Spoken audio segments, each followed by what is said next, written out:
Welcome to what now feels like a weekly segment on this channel where we're talking about the newest update. We have a lot of quality of life changes for DC Dark Legion this week, and I want to go through some of those with you and maybe talk about a few other things that you'll find interesting about the game right now. First things first, as you can see on screen, Nightwing is in the game for servers 200 through 205. And we also have Sinestro finally in the game after about a half a day hiatus. He didn't quite come out at reset, but a lot of the global launch servers should now have Sinestro that they can pull for. So a couple of exciting things for those of you who are looking for new bleed characters. And I am going to save doing a full-blown Nightwing review here on this video. I do want to go through a lot of the quality of life updates that we're going to be seeing in the next few weeks for the game. Rest assured, there will be a Nightwing deep dive coming to the channel soon. I'm trying to catch up on all of the other bleed champions, so we'll start putting those videos out, and we will definitely have a big Nightwing video. I actually have someone who's going to be sending me some footage of pulling. I watched it this morning. They pulled all the way to 5 red star Nightwing and pretty much fully maxed everything except for his unique legacy piece. So it was really cool to see that. I think they're already pushing the Bat family training sim nodes, trying to see if they can hit 510. I'm not sure if that's possible on any roster right now, but we'll see. They definitely have the best Bat family lineup in the game right now that I'm aware of. But let's hop over to the official Discord and we'll take a look at the patch notes. As always, note that changes directly related to our feedback are going to be marked with this little star emoji. So take a look at that as we scroll through these things. The first big news is there's going to be a Mother's Day special event. It's called Blessings from Themyscira. And this is something that was alluded to by Helen in previous posts that she's made. This event is going to be very similar to the Easter event and the Valentine's Day event that we've already seen. It's going to be only for Earths that have been, or servers that have been open for 14 or more days. So keep that in mind. If you're on a fresh server, you may not be able to experience this event, but there's going to be a lot more events like this coming soon. Probably not every single month, but you're definitely going to have a lot of opportunities to participate in this event. They're not exactly great for free-to-play players. It's a dice roll event, so you're going to get a handful of free dice for the event, and you'll maybe go around the board 2 or 3 times if you're free-to-play. You do have to spend to get any value out of the event, but it's definitely one of those things. If you're willing to spend money on the game, you're going to get a lot more benefit out of playing this game mode than you will a lot of the others. So keep that in mind. But should be very exciting. One of the things that we're going to be getting is the themed living quarter. So last time we got a themed lounge, I believe, had an arcade machine and bar, that sort of thing. I'm excited to see what the living quarter looks like and whether it will be one that you should consider getting, but it is one that is going to fill a lot of rooms up because we do have several living quarters in the base. So maybe it will be something that can sort of overhaul your aesthetic a bit. Obviously, you're going to be getting Magic Eyes, World Anvil Fragments, and a lot of other items that you can obtain through the store there. And there will be a Mother's Day frame. Curious what that one looks like. So far, I haven't been super excited about the Valentine's Day or the Easter ones, but maybe we'll start getting some more that a lot of players will want to equip. I'm assuming that the Mother's Day frame will probably have some sort of flowers or something like that on it. Something that I find very interesting here is this Bloom and Blessing. I don't know if you want to call it, it's not really a game mode, but it's a way to interact with your friends. We're seeing more of this friend system sort of fleshed out. So it says that you can send flowers to friends or league members and climb the flower rankings and earn event rewards. So it looks like it will allow you to obtain additional dice free to play for the Mother's Day special event. So definitely, I wonder if that is a way for them to implement some of our feedback, negative feedback from the last couple of events where free-to-play players just really haven't been able to do much in the event. I'm definitely excited to test that out, and maybe we'll talk about that in a future video. As I mentioned in the intro, the Hypertime tracker has been updated on a lot of the global launch servers as well as the legacy or pre-launch, soft launch servers. So you are going to be able to obtain Nightwing on servers 200 through 205. And then I think probably the first 75 to 100 servers after that are going to be seeing Sinestro now, or they will be seeing Sinestro quite soon. So be on the lookout for that. I'll also be putting out a Sinestro Whaler Skip video fairly soon. I'm sure a lot of people will be excited to see that one. And then there is a new Universal Legacy piece, a Mythic Legacy piece that has come to the game. It's called the Starheart Staff. It can be drawn in the bleed, and you can see it here. So it's going to be for healers and support, and it gives HP, energy gain bonus, and when you cast your ultimate, allies within a certain distance from the person casting the ultimate will gain attack bonus and defense and men. So this is going to be a pretty interesting one. It's definitely not going to be a healer item. It will be more of a support style item, but I think there are several champions that might benefit from this one, and we'll cover that in future videos as well. The next thing we have is new vehicle enhancement systems. Now this system is going to unlock at Apocalypse level 100, and it will allow you to enhance vehicles to boost battle stats for your squads. You can see that I've been playing for quite a while. I only have a level 36 Apocalypse. I know that people who spend a lot on the game have been able to ramp that up, and also just participating in your Rift on a regular basis is going to allow that as well. First couple of months that I played the game, on this account from January to mid-February, I wasn't able to attend a lot of Rifts because I was playing on an APK and I couldn't take the game with me to work so that I could do Rift on lunch. So, it's one of those things where I should be a little bit further ahead, but I know a lot of spenders who are only around level 50. It's going to take you a while to get to Apocalypse level 100, but once you get there, this is going to be sort of an in-game system to help you ramp up the damage dealing and defense, like just the ability for your squads to survive in vehicle combat. Enhancement progress is going to be shared across all vehicles, and there are going to be 6 components that you can use to enhance your ships. Now, each enhancement attempt upgrades one of the 6 components in turn, and you'll skip any that have already been maxed. If you're successful with an enhancement, which that implies that you may fail on some of your attempts as well, it will grant an attribute bonus. So I'm interested to see sort of some of the in-game players, some of the whales who are able to unlock this in the coming weeks, what they're able to do with it and what we can learn from it. And I'll be happy to share some of that as soon as I have some of those insights to share. One thing I thought was interesting, it looks like they have slightly updated the model of the Pequod ship. The next change that we have is in the Realm of Fate. So if we go into Training Simulator and we jump into Realm of Fate, the Light of the League, Delirium's Grasp, Toxic Abyss, Forest of the Fallen, and Fog of Shadows are all expanded to level 510. They were, I believe, around 420. Now, 2 of the events, the Desert Duel and Icebound, did not get additional levels. And these also do not have any items that you can obtain from clearing them. Now, the other big change that they've made is there are going to be new milestone rewards that have been added to all of the challenges that are upgradable to level 510. We can jump into my Forest of the Fallen, which is the one that I've had the most success with so far. You will be able to obtain mirror cells starting at target level 60, which is actually nice for, I think, not necessarily new players. It does take a while to get these unlocked, but I think for long-term free-to-play players, you're going to be able to start getting some of these, and you'll be able to get some mirror cells fairly early, which is really good. Previously, I think it took until level 200 or 300 before you would start getting mirror cells as a reward in these tracks. So this is a very nice change.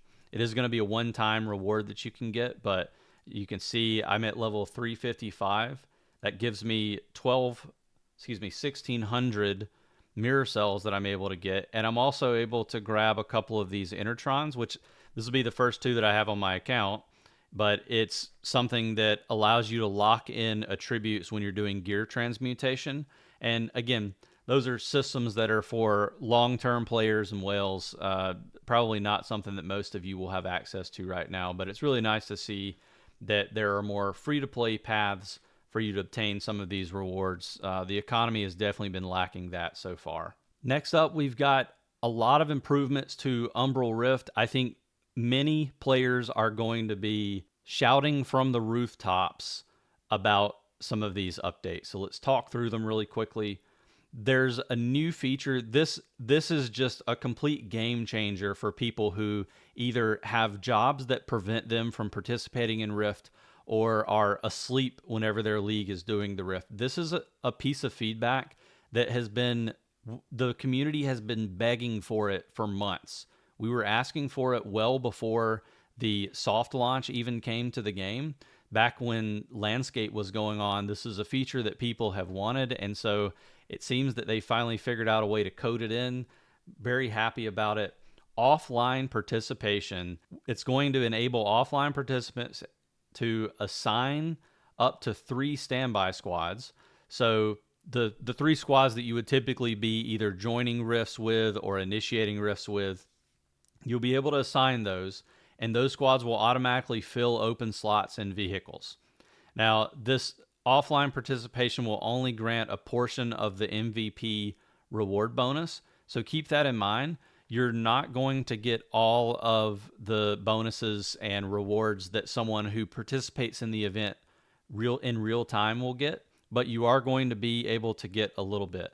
Now, one thing that I'm curious about here, I do think this is going to make it's going to change the dynamic in terms of initiating squads, because if you've got 100 people in your league and 50 to 60 players are just never online, or more are just never online, then they're going to fill up squads very quickly, and it's going to make it difficult for the people who are actually online to be able to participate in those squads. So I'm really hoping that they did some pre-testing on this so that it runs smoothly right off the bat.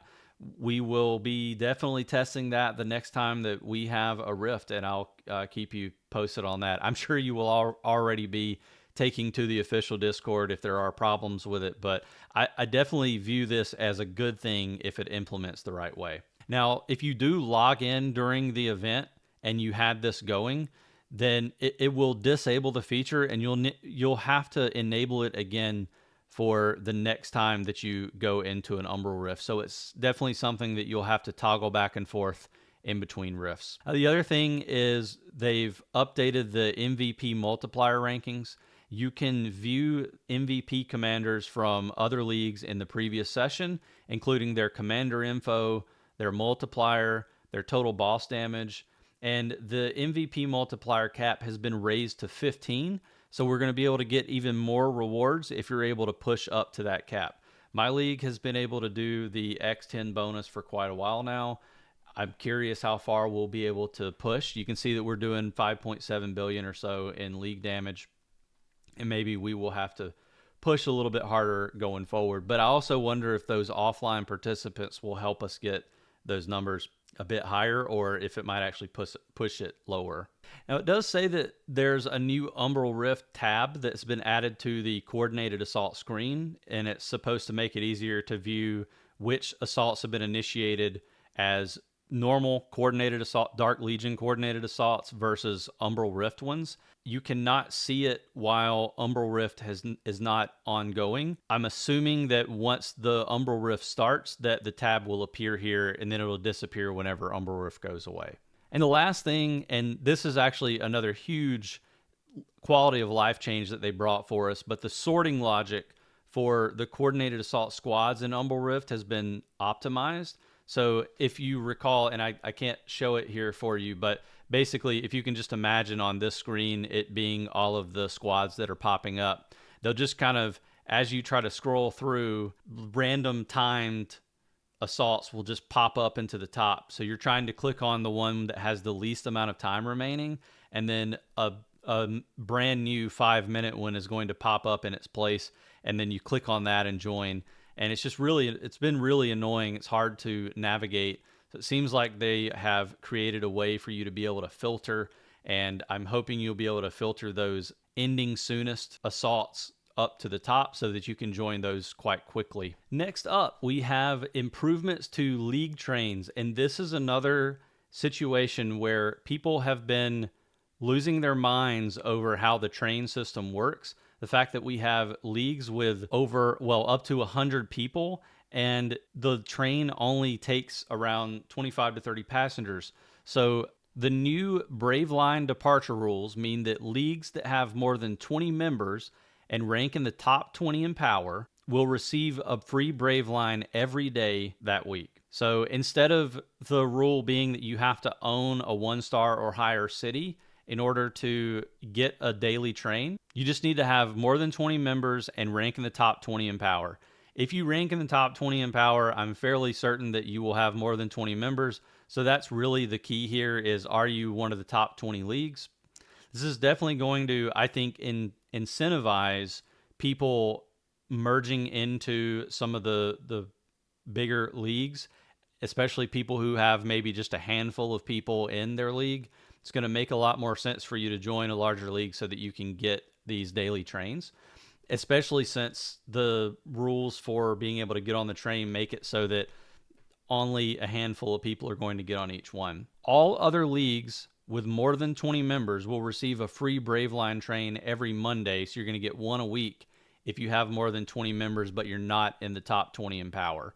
So still going to have some ability for smaller leagues to be able to get at least one train a week, even if you're not in the top 20. Carriage changes. So these are going to be pretty nice. The bonus rewards carriage has been renamed to the league carriage, and that bonus carriage is down here in the bottom right. And basically, players who register but don't make it into the regular carriage are going to be placed into the league carriage. So previously, if you registered and you didn't get picked for one of the main carriages, you just were out of luck. You wouldn't get anything. Now you're going to be at least getting on the train, and you're going to have the ability to earn a few rewards. Now, every train will include a league carriage, even if you don't own any territories, but the rarity of the Brave Line league carriage depends on your highest starred territory, and then the Bat Train league carriage is always mythic rarity. And all passengers are going to receive the league carriage rewards, and the league carriage cannot be infiltrated. So if you get left out of the main compartments of the train, you go into the league carriage, all the rewards that you can see on screen, those are rewards that you will obtain. Now, it looks like, and I'm not sure here, we don't have a 2-star city yet. We're going for one this weekend, but it looks like it's just the league contribution rewards, which, again, it's something. And those league contribution rewards will allow you to purchase things from the league store. So it's at least a consolation prize for people who get left off of the train. They also fixed some text descriptions and visual effects for the league train. And then there's a note that when an Express Guardian is assigned, a system message will automatically be sent in the league channel to let you know that the train is about to be taking off. All right, let's do a quick rundown of some of the additional improvements that they've made. The first one being they've updated the global skill names, icons, and attribute bonus sorting. So you can see, if you take a look at these global skills, that the visual representation has definitely changed a lot since before the update.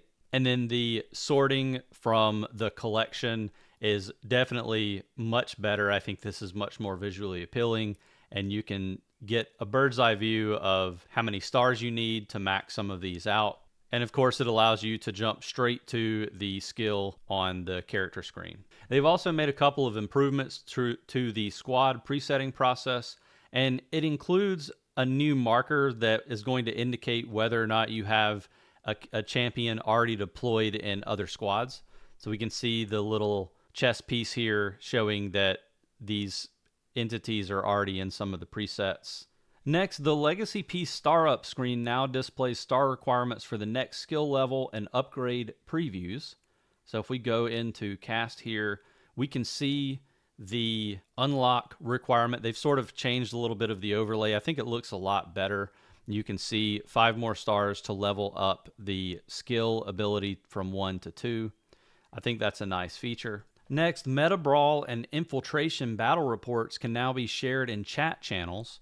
So if you click on this little icon with the 3 circles, you can share to people in your league, you can share to people in world chat, you can share to individuals that you've talked to previously. So pretty nice little feature there. The next item is for Guardian Challenge. Guardian Challenge now has a settlement screen which shows the league ranking, personal ranking, and individual performance. So whenever you finish your Guardian Challenge, you're going to be able to see some of those things. I'm not going to go into the Guardian Challenge tab right now because it would reveal which city we're potentially going after for this weekend. But suffice it to say that you're going to have a few more quality of life items for Guardian Challenge just in terms of visuals. This is going to help with you personally being able to see how you measured up against everyone else, but also for league officers to kind of analyze who did what and how we compared against some of the other leagues that we were facing. Next up, we have the Dark Legion Direct, which, if you recall, you can access the Dark Legion Direct here from your war room, but they have made it where it's now accessible from the SON screen and also from the event calendar. So Dark Legion Direct is going to be down here in the bottom. You can see that you can view it from there. And then if we go to events, we can go to event calendar, and you should be able to see the Dark Legion Direct down here in the bottom, and you can it takes you there as well. Now, I don't want them to bury the lead on this one. This is a huge update for anyone who owns Deathstroke, especially if you own Deathstroke at 5 white stars or higher. I don't. I only just have 1 copy of him, but they have optimized his energy gain during combat to make it faster. Now, as you may know, energy gain is specifically tied to your ultimate ability. The other basic skills are not tied to any sort of energy gain. It's specifically ability, or it's specifically a mechanic associated with ultimate. The complaint that I've heard from a lot of people, and they're also the reason why for the longest time we had Deathstroke sort of suppressed on the tier list that we've done in February, March, April, is he just he's not able to put out enough damage for this level of survivability that he has at lower stars.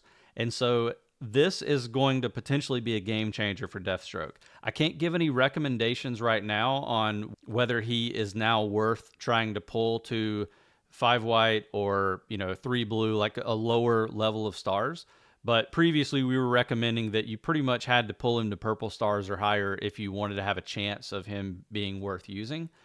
If his energy gain has significantly increased, his lower star viability may be much higher now, and I'm really excited about that because there are a lot of team compositions that I would prefer to recommend to free-to-play players and light spenders. So that means that, maybe we'll be able to tell people that they could pull for Deathstroke, maybe go for Deathstroke instead of Sinestro, or, some other combination of that. But super excited about this one. I will definitely be making an update video to let you know what I'm hearing from people in the community on Deathstroke's kit going forward. I do have a few bug fixes to mention as well, and I'll leave some of the minor bug fixes for you to read on your own, but I want to focus on a few of the ones that affect champions. So the first one, they fixed an issue where Stargirl's ultimate didn't correctly upgrade its debuff removal effect after reaching level 3. So you should see a change in the game in terms of Stargirl, and if you have her built up, this could be a significant change to how she removes debuffs. They fixed an issue where the skill description of several of the unique legacy pieces was updated when the star level increased before the skill itself was upgraded. So sort of a visual issue there. And then I think the most important bug fix here is they fixed an issue where Mera's multiversal force, Healing Waters, had stronger effects than intended due to being triggered multiple times in battle. So we can jump over to Mera, and if we look at her force, you can see Healing Waters is the force talent or Healing Waters Enhanced is the force talent that additionally applies a heal over time every time an ally is healed. And that heal over time grants healing equal to a percentage of Mera's max HP.